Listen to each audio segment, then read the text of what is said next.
Menifee, California is known for a ton of things, it being very safe, family oriented, close to bigger cities, and all of that sounds very nice. But what if I told you that Menifee, California is not all what it's made up to be? So before you make the move, let me share 6 reasons why Menifee, California might not all be what you were hoping for, whether you're moving here for a job change, lifestyle, wanting to be in Southern California, or whatever that reason may be. It's important for you to know what you're getting yourself into, and we're gonna share all the challenges that come with living here, and we're gonna get into that right now. What's going on, guys? Steven here with the Living North of San Diego channel. What we do in this channel is we go over everything that you need to know about living north of San Diego, in San Diego County or Riverside County, and everything that you need to know about moving to Southern California. So if that's something that interests you, you wanna know more about the area, make sure to subscribe to the channel, like this video, and hit the notification bell so you're notified every single time we post a new video. We post videos like this every single week. And if you're looking to buy, sell, relocate to this area, make sure to reach out to us. We'll be more than happy to help and assist you guys. Now, I want to make this extremely clear. I'm not here to talk bad about Menifee or bash on Menifee at all. I actually grew up not too crazy far from Menifee, and I actually know a lot of people who live there, whether you're coming from out of the country, out of state, or if you're just coming from LA, San Diego, Orange County. I just want to make sure that you know what you're getting yourself into before moving out to this area. So let's get right into it, and I'm not going to go in any particular order, but number 1 on my list is going to be the heat.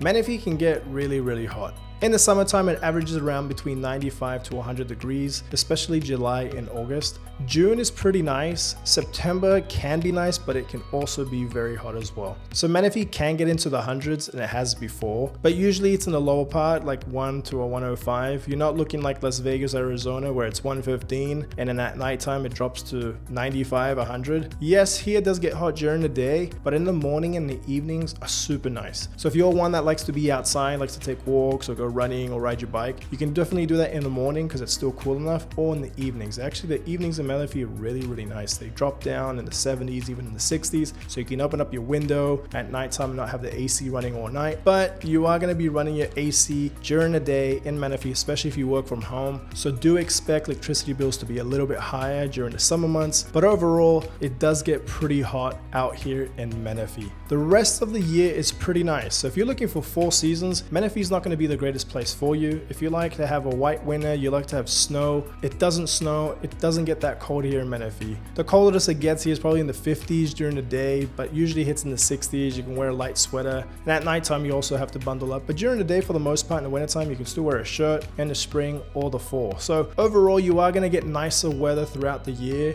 but expect it to get really hot during the summertime. If you don't like the heat, Menifee might not be the greatest place for you. I would recommend looking down closer to San Diego, or even Temecula. Temecula is not too far away from Menifee. It's about a 15-20 minute drive, and Temecula is about 5 to 7 degrees cooler than what it is in Menifee. So number 1 on my list is going to be the heat. Number 2 on my list is going to be the traffic. Traffic has gotten out of control here in Menifee. Menifee has grown over 50% in the last decade, but the roads haven't kept up. Do expect to be sitting in traffic, especially in the morning or in the afternoons or on the weekends. If you go on Newport Road, you're going to be sitting there for a while. I know Menifee's trying to work on that. They're building different bridges and exits to kind of help the flow here in Menifee, but there's still a traffic issue here in Menifee, and it's just going to get worse because of how many people are moving here. Menifee is the 17th fastest growing city in all the United States, so when there's a ton of growth like that, do expect the city to have a ton of traffic. Also, if you're going down south, going towards Temecula, San Diego, do expect to sit in some traffic, especially depending on the time that you leave. You can be sitting in traffic for a while. So that's going to be my number 2 on the list, is traffic. Traffic has definitely gotten worse over time, so something to look out for when moving to this area. Number 3 on my list is going to be limited job opportunities. There's not many jobs here in Menifee at all. Unless you're going to be working in the healthcare industry, you're going to be working at a hospital, you're going to be working at a retail store. But other than that, there's not many job opportunities here. Most people who live in Menifee actually commute to either San Diego, LA, or Orange County. Most of them travel down to San Diego for work. Unless you have a remote job, you can work home. Or if you have a hybrid job, you're only going to be working twice a week in the office, then that's when it would make sense. But if you're going to be commuting, or you're just looking for a job opportunity here in Southern California and you think you're going to find a lot of job opportunities here in Menifee to be kind of close to home, you're not going to find it unless you're looking for a job in those things that I just mentioned earlier. So if you live out of state and you're planning on moving to Menifee, California, and you're trying to find a job, do expect the jobs to be a little bit further out, unless you can find a remote job or you can find a hybrid job, or if you you work in the healthcare industry, there's a ton of hospitals, a ton of medical facilities in this area. So number 3 on my list is going to be limited job opportunities.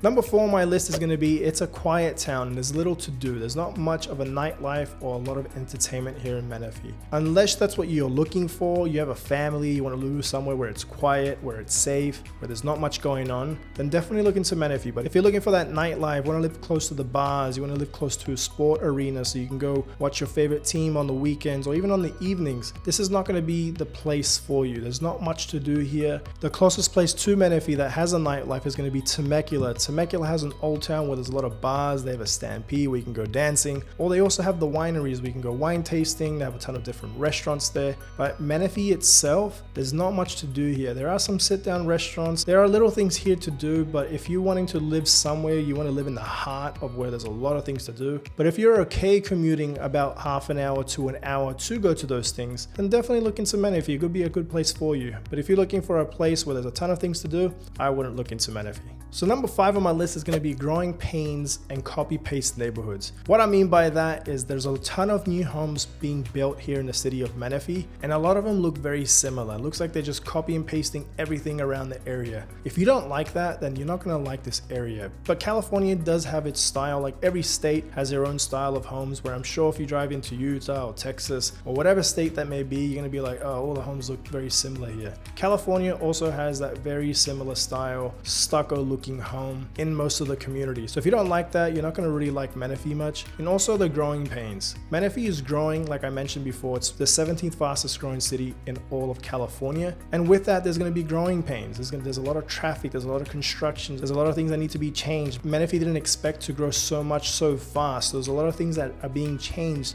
in the city of Menifee. If that's something that you're not okay with and you don't have the patience of a growing town, then Menifee is not going to be the place for you. There are other places close to Menifee that are established, like Temecula, like Murrieta, very close by, but they're a lot more established. There's a lot more things to do there. I know it's a weird thing to say, but in Temecula, Murrieta, there's a lot more mature trees. The neighborhoods are a lot more established because they've been there for a lot longer than Menifee. So if that's something that you're not okay with and you want to avoid, then don't come to Menifee. And number 6 on my list is going to be HOA and Mello-Roos. A lot of communities in Menifee do have HOAs, especially the newer communities. They can range anywhere from $20 to $30 a month to up to $250, $350, $450, depending if you're living in a condo, townhome community, or if the community has amenities. So depending on the community can all depend on HOAs. And of course, there's pros and cons to HOAs. Some people love them and some people just hate them. There's obviously pros and cons, but that's for another video. And also, a lot of new homes, they have Mello-Roos on top of the property tax, which could raise up your property taxes from about 1.7 to 2%. And when you add that expense on top of what you're already paying for your mortgage, it can actually bump up your price quite a bit. So if you are looking to move to this area, make sure your agent is letting you know about these certain things, because it can make a big difference on your payments. As well, Menifee has a ton of new homes coming to this area. And if you're looking to buy a new home or you're just curious what they're going for and what they look like, make sure to check out our other channel where we focus just on new homes here in Southern California, especially in Menifee, Temecula area. So if you want to check that out, I'll put the link here down below, but make sure to look into these areas and make sure to see which communities have HOAs or Mello-Roos. But again, that can make a big difference in your monthly payment. And if you want to avoid Mello-Roos, you're gonna have to look at older homes. And there are older homes here in Menifee, but also guys, there's a ton of new homes in this area. So when you're looking, a lot of them do look very nice. A lot of them are priced very well, but make sure to look into the Mello-Roos because that can make a massive difference on your monthly payments. Okay, so number 6 on my list is going to be Mello-Roos. But overall guys, the 6 things that I've mentioned, Menifee is still a great place to look into if you could live with those 6 things. If you cannot, but you still want to move to this area, there's still very nice areas close by to Menifee that I would recommend looking into. And if you want to know what areas that you should look into, make sure to reach out to us. We'll be more than happy to help and sit with you guys and show you what areas will be a good fit for you and your family. And we'll see you guys in the next video.